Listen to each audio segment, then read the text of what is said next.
নমস্কার, কেমন আছেন সকলে? আমি সুদীপ্ত শিলিগুড়ি থেকে। আমার আরেকটি নতুন ব্লগে আপনাদের স্বাগত জানাই। আজকে সকাল থেকেই ব্লগটা শুরু করছি। সকাল মানে এখন 11টা। আজকে একটু ভাবছি ব্যাংকে যাব। আমার না বইগুলো অনেকদিন আপডেট হয় না, পাসবুকগুলো। তো আজকে ভাবছি একটু আপডেট করে নিই। টাইমও লাগবে, 2024 থেকে আপডেট হয় না। এটা আমাদের ভেতর বাড়ি, এখানে গাড়িটা রাখি আমি। বের করে নিয়ে ব্যাংকেও চলে এসেছি। একবার আপডেট হয়েছে, বই শেষ হয়ে গেছে। আরেকবার আপডেট করলাম, এখনও বই শেষ হয়ে গেছে। আরেকবার বই নিতে হবে। ব্যাংকের ভেতরটা তো দেখাতে পারবো না, ক্যামেরা প্রহিবিটেড।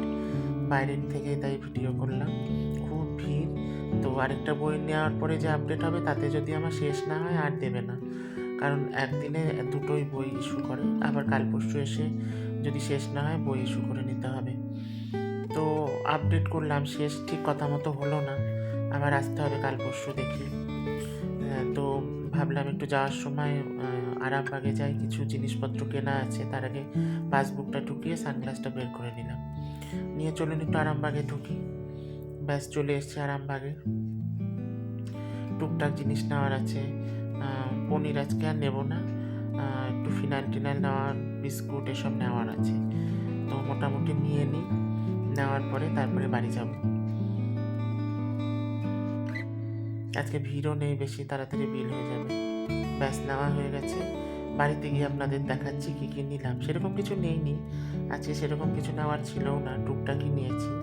তো যাই হোক, নেওয়া হয়ে গেছে। এবার গাড়িটাকে স্টার্ট দিই, দাঁড়ান চাবিটা দিই।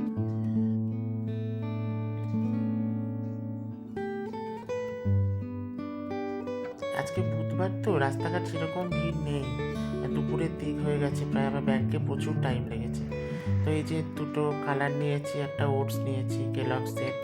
মা আবার কুইকার ওটসটা খেতে চায় না, ক্রিমি না। আর টপ বিস্কুট আর একটা ফিনাইল নিয়েছি। তো তারপরে আর দিনের বেলা শ্যুট টুট করার টাইম পাইনি। রাতের বেলা এই যে মা আর আমি একটু গল্প করছিলাম, মাকে খাওয়ালাম। খাওয়ার পরে আমি আর মা অনেকক্ষণ বসে বসে গল্প করলাম, এই গল্প সেই গল্প। তো মা বলছে যে ভিডিওটা যে করছিস আমাকে একটু দেখা। আমি বললাম দাঁড়াও, এখন দেখানো যাবে না, আগে এডিট করে নিই, তারপরে তোমায় দেখাবো পোস্ট করার আগে। তো হালকা গান চালিয়েছি, পরিবেশটাও বেশ ভালো লাগছে। মাকে বসিয়েছি, মানে খাওয়া দাওয়ার পরে একটু বসে থাকে 10 মিনিট, তারপরে ওষুধ দিই। খাওয়ার সাথে সাথে তো ওষুধগুলো খেতে নেই। তো ভাবলাম একটু বসে গল্প করি। গল্প করতে করতে গান শুনতে শুনতে 10 মিনিট হয়ে যাবে। মাকে ওষুধ খাইয়ে শুইয়ে দেবো, খেয়ে তারপরে আমি খাওয়া দাওয়া করে তারপরে আমি শুতে যাব। তো দুজনে পুরনো কথা বলছি বলে হাসাহাসি করছি খুব। রাতের বেলাটা সকালবেলাটা একটু মার সাথে টাইম কাটাই আমি।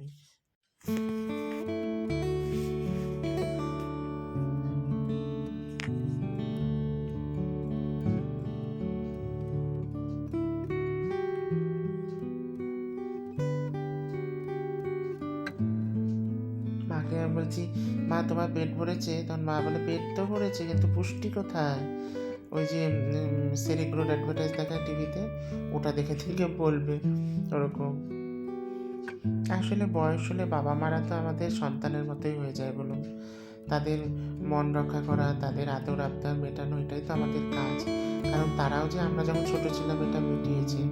আর এই পৃথিবীর নিয়ম তো তুমি যা পাবে সেটা তোমাকে দিতেও হবে।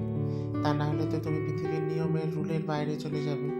তো আমাদের সব সন্তানেরই কর্তব্য সেই জিনিসটা কর্তব্য পালন করা, তবেই তো আমরা একটা সুস্থ সমাজ গড়ে তুলতে পারি। যাই হোক, আজকের ভিডিওটা তাহলে এটুকুই রাখছি। আমার ভিডিওটা ভালো লাগলে লাইক, শেয়ার আর একটা সাবস্ক্রাইব করবেন।